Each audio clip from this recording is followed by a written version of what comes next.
In my heart and mind, I always return to Atlantic Island Park.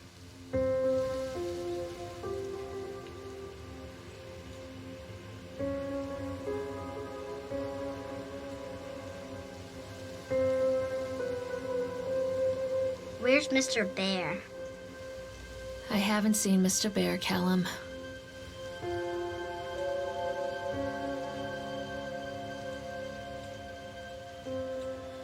Stay in the car. I'll go and ask information.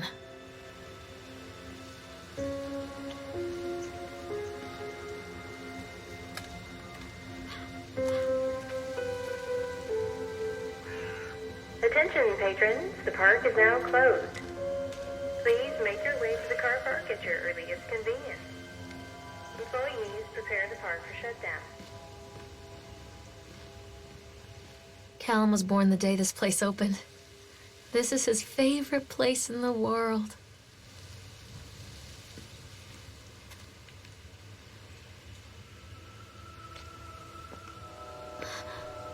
What?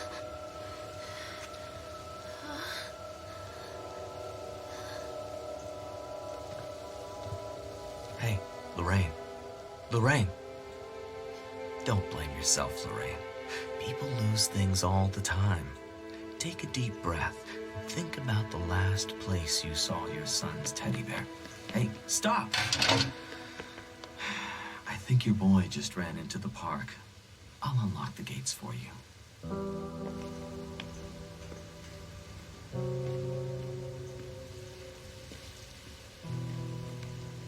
Callum, where are you going?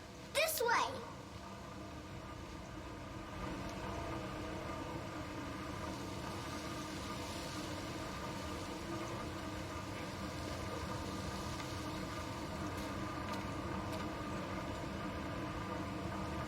There's something special about the entrance to an amusement park. A line drawn between the real world and the world of whimsy within. On this side, the apathy of our everyday lives. And on the other, anything we might dare to dream. It's no wonder Callum ran back inside. I wouldn't want to leave either. Attention, employees. The park is now closed. Have a safe journey home.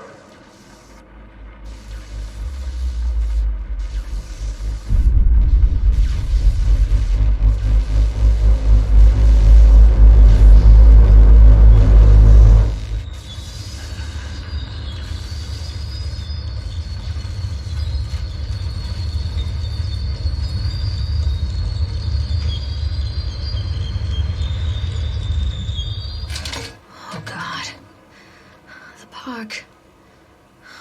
What happened here? It's easy to get lost here.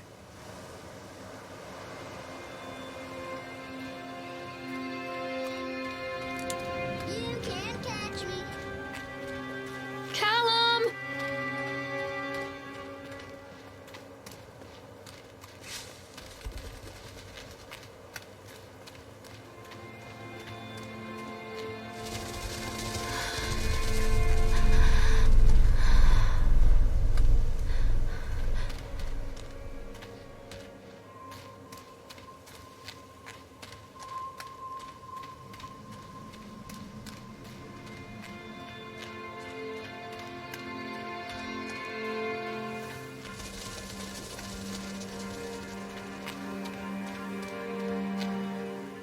I think this belongs to Callum. Chad the Chipmunk, huh? Just a drunk guy in a suit.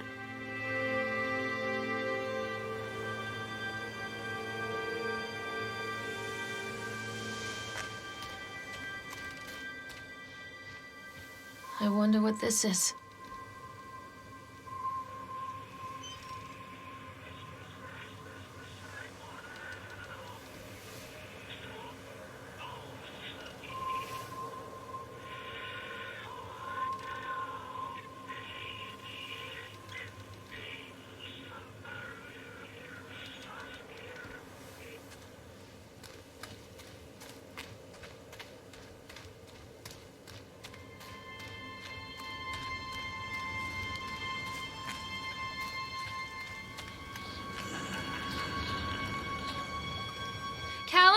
Stay where you are!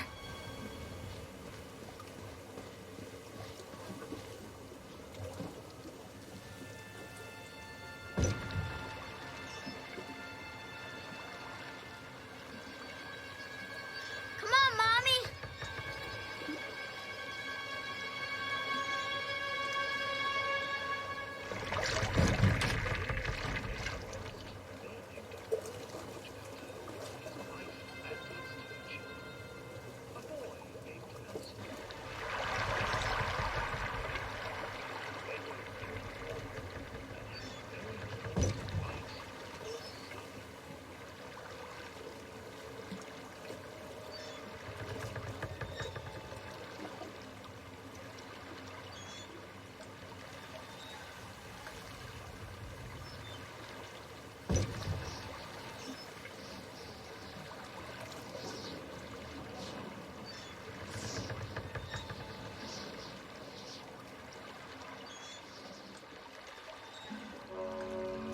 Near a great forest, there lived a poor woodcutter, his wife and his 2 children, a boy named Hansel and a girl named Gretel.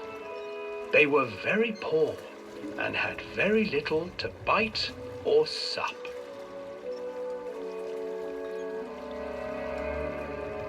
"What will become of us?" the woodcutter asked his wife one night.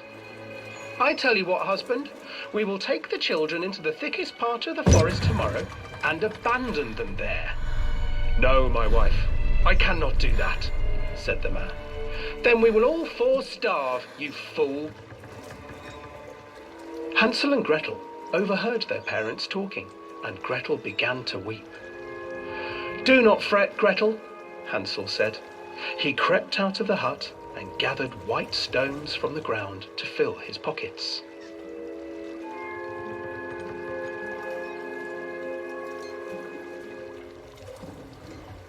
The next morning, the woodcutter leads the children into the forest.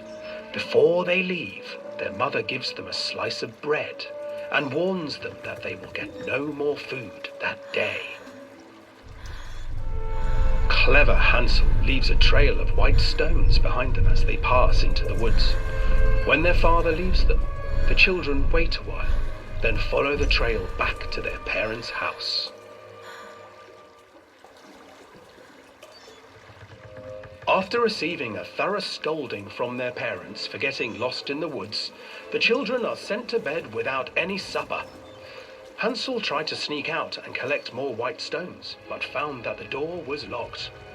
"Tomorrow I will take them into the woods myself," the wife told the woodcutter. In the morning, their mother gave them a slice of bread and led them deep into the forest once again.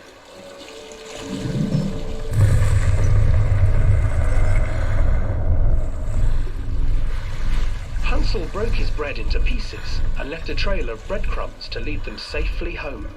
But hungry-eyed birds snatched up the breadcrumbs and his trail was destroyed.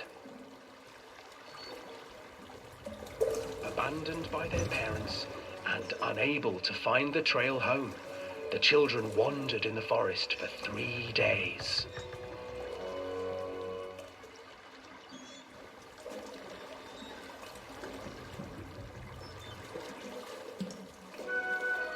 The children stumbled into a clearing with an exceedingly strange house.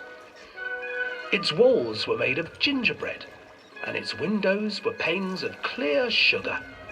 Hansel, desperately hungry, ran forward and began to nibble on the walls.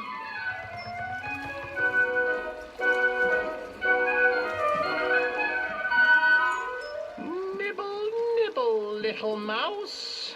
Who is nibbling at my house?" An old woman emerged from the house, sniffing the air and peering around with cloudy eyes. "Oh, you dear children, who brought you here? Just come in and stay with me. No harm will come to you." But Hansel and Gretel stayed back, for the old woman reminded them of their cruel mother. "Come Come, children, don't be afraid. I have something for you. The old woman offered them 2 enormous lollipops. The children took them and began to eat. You see, nothing to fear here. Come inside, the old woman urged, and the children, still licking their sweets, followed.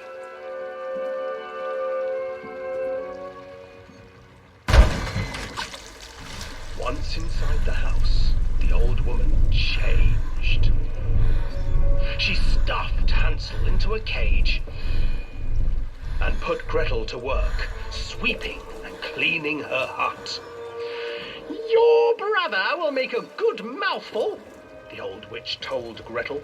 Once he is fattened up, I shall feast upon him.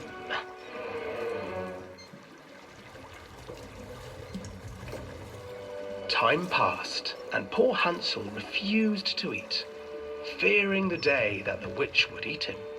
The witch, for her part, grew impatient. Today I will cook and eat your brother, Gretel. Climb inside and light the oven. But Gretel pretended not to understand. I do not know how. Where is the opening?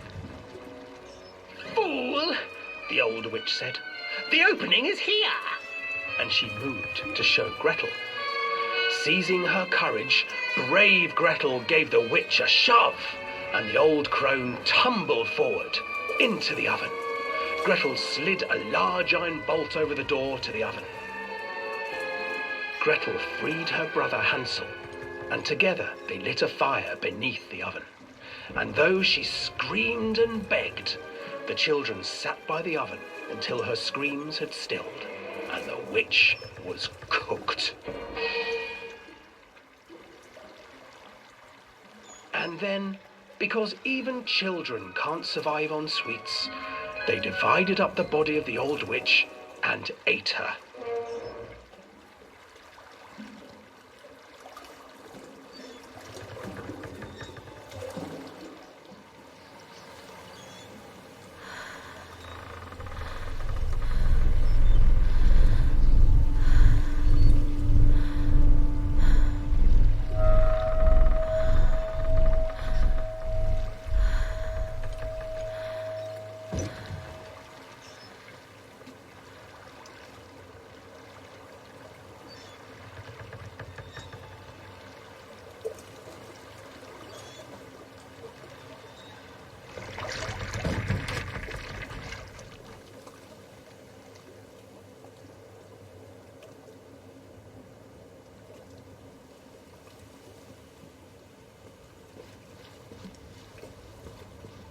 Hello?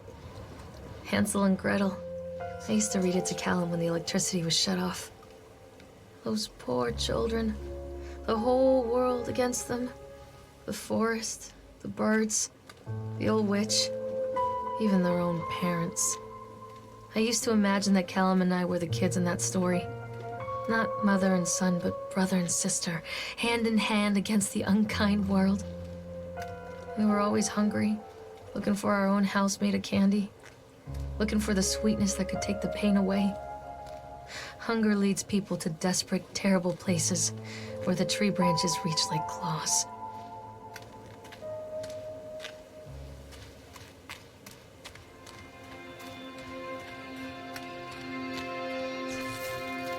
Another accident. This place.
This old thing used to make the blood run to my head.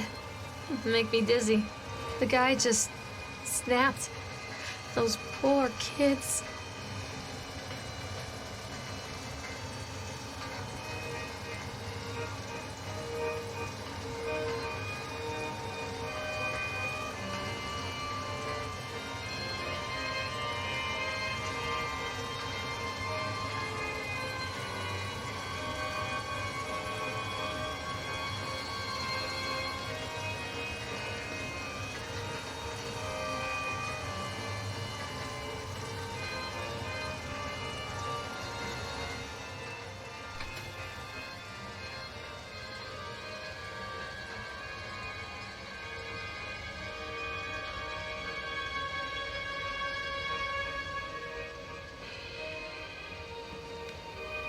I can't get on while it's moving.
Treachery hides in thoughts.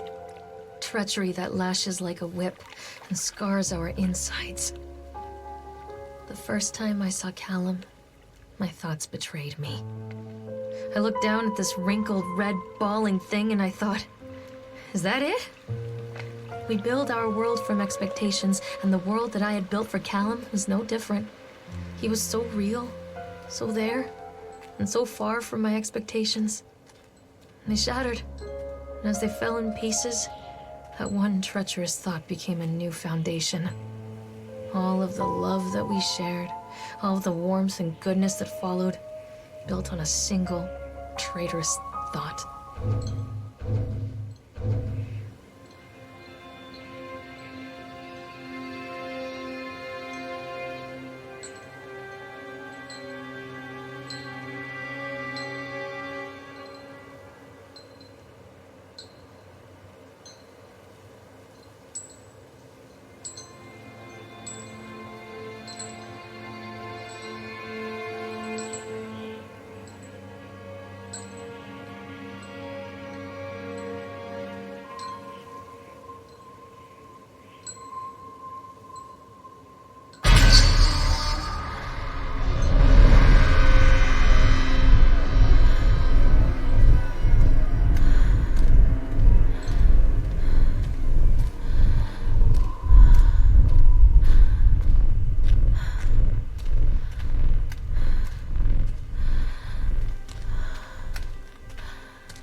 Constant crashes and 80s music. I guess it floats someone's boat.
It's a matter of public record that I am a failure as a mother. Once, when Callum was very small, I left him asleep in the car while I ran an errand. Don't even remember what it was. When I came back, the sheriff was standing next to the car, watching my boy through the window. I didn't like what I saw in his eyes. Judgment. He wrote me the ticket without saying a word, just the scratch of his pen on the notepad. When he gave it to me, our eyes met. I know what you're going through. My daughter, Helen, she just gets some help. Help was a bolt of lightning. Help was 1,000 volts surging through my veins. Help is agony. I'd rather die. I wanted to scream. I'd rather you pulled your gun and shot me. But instead my mouth said, "Yes, Sheriff."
People come into your life for a reason. Dad used to say that before Mom ran off. After that, he mostly just drank. Things were different for Don and I. When we met, I was sweeping the floor at Susie's diner. He came in with some workers, but he didn't try to flirt or cop a feel like the others. He just ordered a coffee and sat there, watching me. When my shift was over, he offered to walk me home. I don't know how to describe that walk. We talked and laughed and eventually kissed. It felt like love. It felt like a fairy tale. I can't tell you if Callum was made that night or one of the ones that followed, but I think it has to be that night. That one perfect night. Dawn and I moved in together, but then, well, he died. According to the supervisor, his safety harness failed when he was working on the top of the Ferris wheel. Dawn was there one moment, and then gone. Sometimes people leave your life for no reason. I was 3 months pregnant with Callum. Fairy tale fucking over.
A lot of people idolize their children. You hear them talking about their kids and just the way they talk, their fucking voices make me want to vomit. My angel likes to read, and little Johnny is so good on the piano. Fuck those people! You give up 9 months of your life carrying them, you traumatize yourself giving birth to them, and then you spend the rest of your life as their slave. Wiping asses, mopping up piss, feeding them. Little life-sucking monsters who take and take and take until... we all go insane. Any parent who pretends otherwise is just dishonest.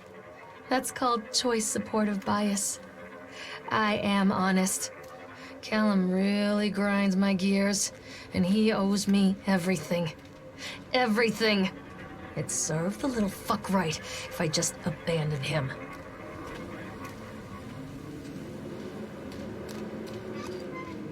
I always wanted to ride this one. Never got around to do it before.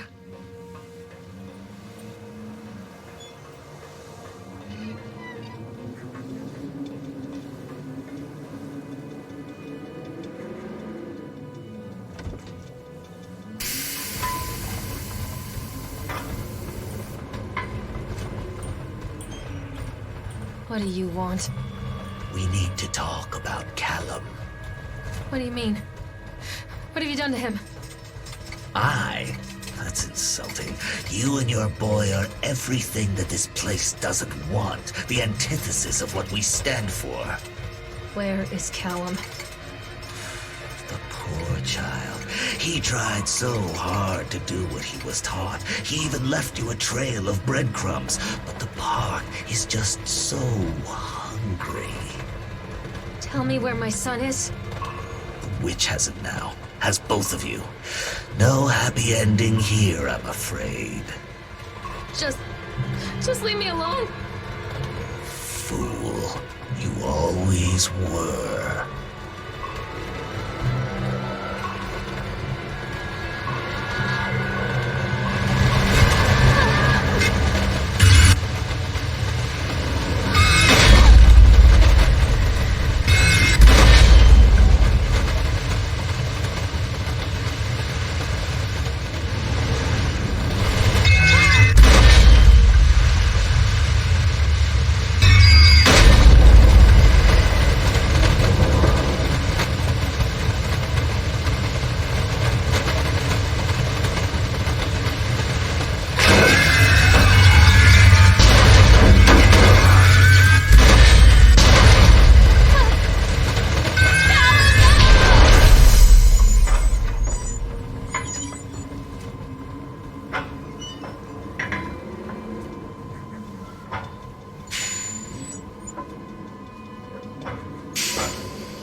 The witch awaits.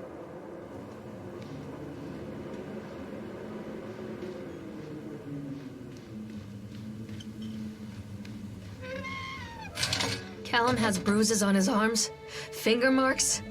Someone has been hurting him. I've asked him, demanded really, to know where he got the marks. But he doesn't want to answer me. Something has scared him into silence. He doesn't dare talk. He's been changing too. Something sinister lurks in the darkness behind his eyes. I catch him staring at me at odd moments. In the night, he tosses and turns and cries out words that I cannot understand. When I try to soothe him, he snaps and bites at my fingers. I think he wants to talk to me. I think he wants to tell me. But they are watching him every minute of every day. They are whispering to him in his sleep, changing him. They are taking my baby away from me. I can save him. And there will be pain. But I love him, and in the end, he will understand why. The whole town was shocked by that one. Never found out who did it.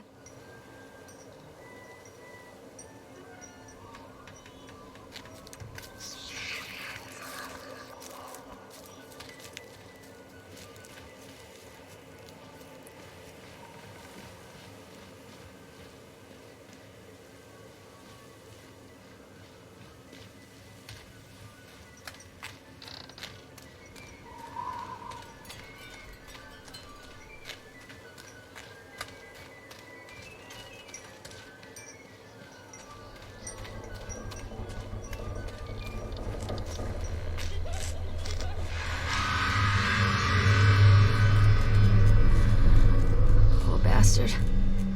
Who did this to him?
These are mine.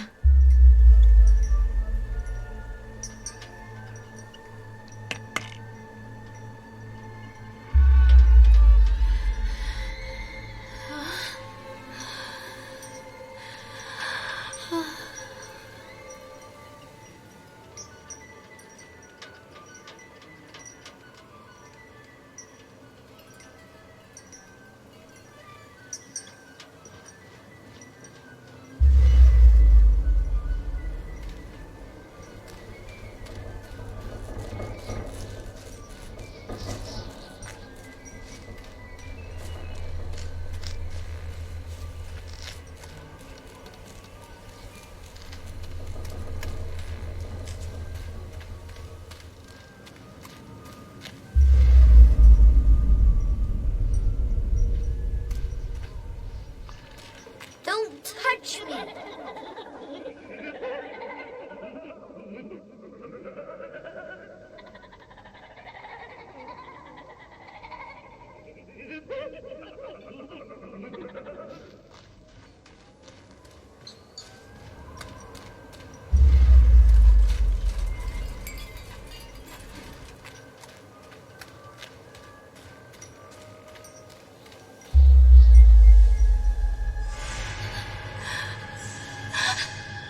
Oh God, no!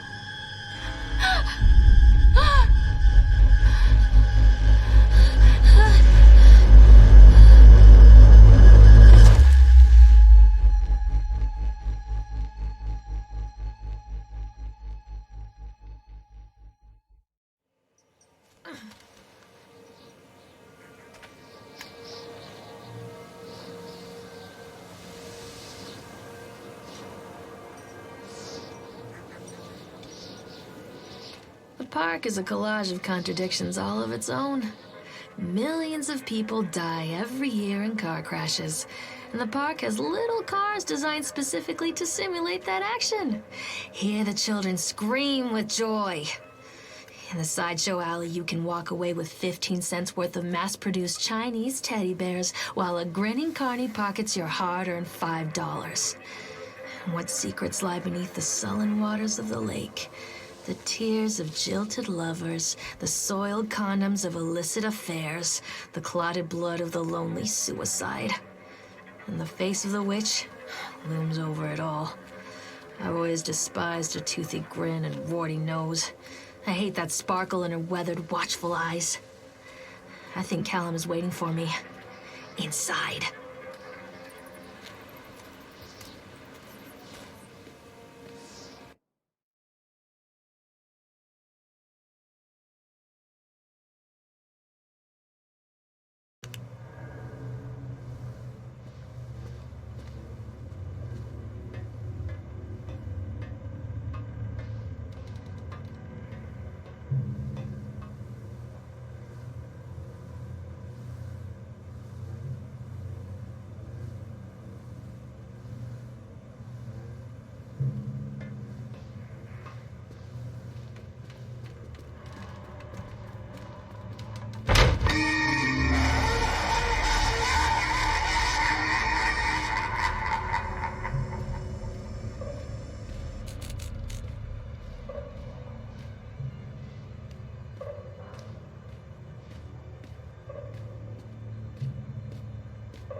After they let me out, they gave me Callum back and sent me home with a handful of breadcrumbs. Home, bittersweet home. I barely recognized it. Where there had been color and light, there were shadows and regrets. Where there had been warmth, there was a bone-deep coldness that never went away. I tried my hardest to keep the ghosts at bay. Don, watching from the dusty corners while I tried to teach his son to read. My father, coldly assessing me and finding me lacking. I devoted myself to Callum and did the things that they told me. It will get better, they said. Every day will be a little better than the last. I'm in the woods now, lost and afraid. Things never got any better.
What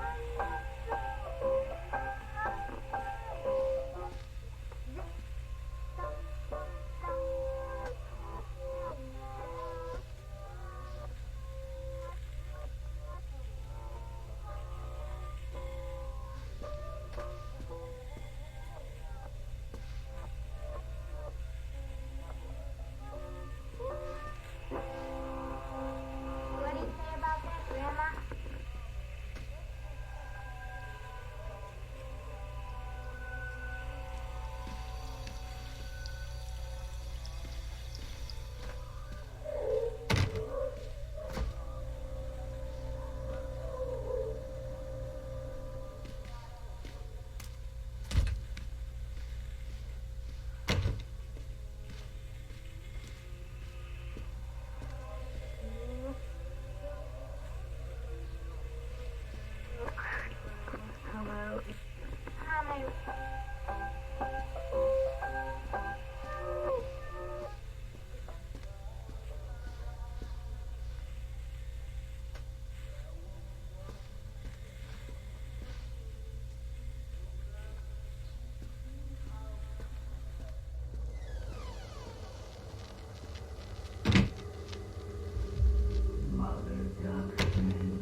stories are told again and again, and from their shape we build our understanding of the world.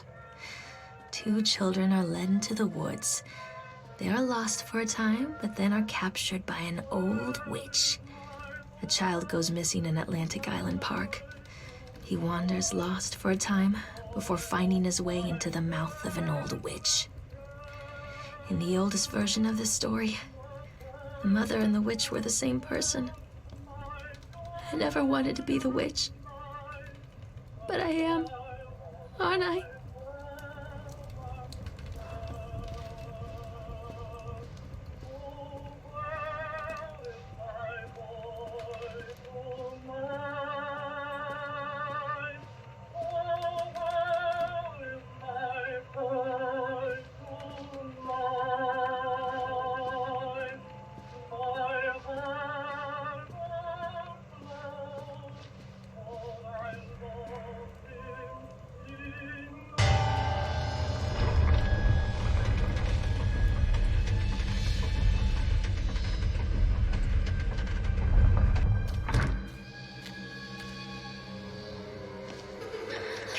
Callum? Callum?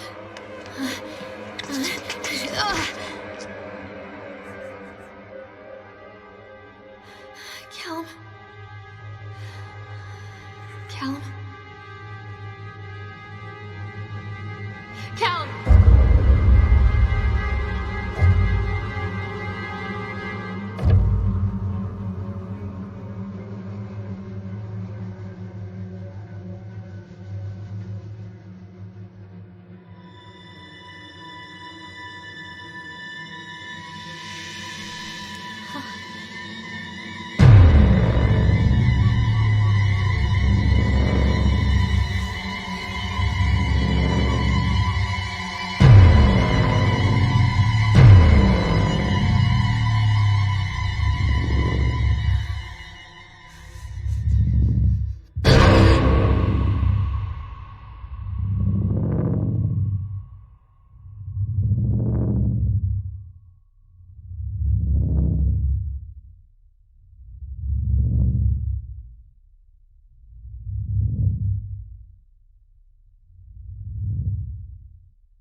Hey, Lorraine. Lorraine. Don't blame yourself, Lorraine. People lose things all the time.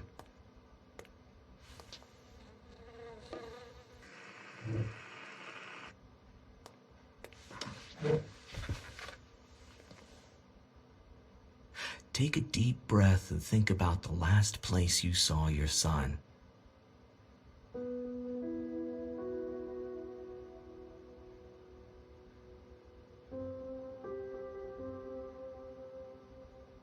In my heart and mind, I always return to Atlantic Island Park.